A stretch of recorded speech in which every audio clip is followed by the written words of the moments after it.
विकास भवन अभियान के सिलसिले में विधाननगर उत्तर थाना पहुंचे इंद्रजीत मंडल। कहा, नौकरी गंवाने वाले योग्य शिक्षकों का देंगे साथ।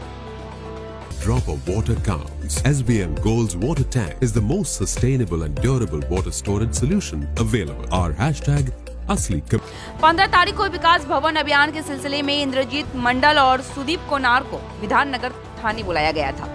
इंद्रजीत आज करीब 10:25 पर विधाननगर उत्तर थाना पहुंचे। उन्हें घटना के दिन विकास भवन अभियान के समय मौजूद रहने के लिए विधाननगर उत्तर पुलिस स्टेशन में बुलाया गया है।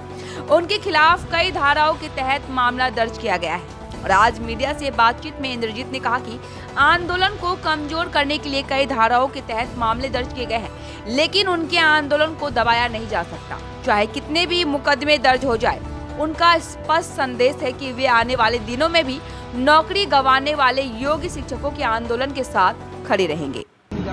যারা আইনকে বুড়ো আঙুল দেখায় তাদের মতো আমরা নই। আইন যেভাবে চালাতে চাইছেন আমরা আইনের পথেই থাকবো। পুলিশ যেভাবে সহযোগিতার কথা বলেছেন আমরা সহযোগিতার হাত বাড়াবো। সেই কারণে এই আন্দোলনটা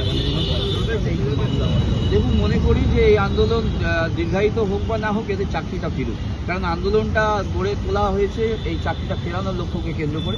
যারা সরকারি স্কুলে যাওয়ার কথা ছিল সেই নির্মম মুখগুলো আজকে ফুটপাতে রাস্তায় পড়ে বসে রয়েছে, বিকাশ ভবনের সামনে থেকে শুরু করে সর্বত্র। তো আমরা মনে করি যে শিক্ষক হিসাবে একজন শিক্ষক শিক্ষিকা শিক্ষা কর্মীদের প্রতি যেভাবে অন্যায় চালিয়ে সরকার আজকে পর্যন্ত কোনোরকম যোগ্য অযোগ্য তালিকা প্রকাশ করেনি, তো আমরা চাই সেই তালিকা প্রকাশ করে দিক বা সরকারও এদের পাশে এসে দাঁড়াক। আমরা গতকাল বিজেপি পার্টি অফিসেও গিয়েছিলাম, সেই সঙ্গে কংগ্রেসের সদর দপ্তরে গেছিলাম, মোহাম্মদ সেলিমের কাছেও আমরা গিয়েছিলাম, বৈঠক করেছি, কথাবার্তা বলেছি আলিমুদ্দিন শেখ। তো সেক্ষেত্রে আমরা দেখছি যতটা করা যায় এদের চাকরিটা বাঁচানোর একটা প্রধান লক্ষ্য, এছাড়া এটাই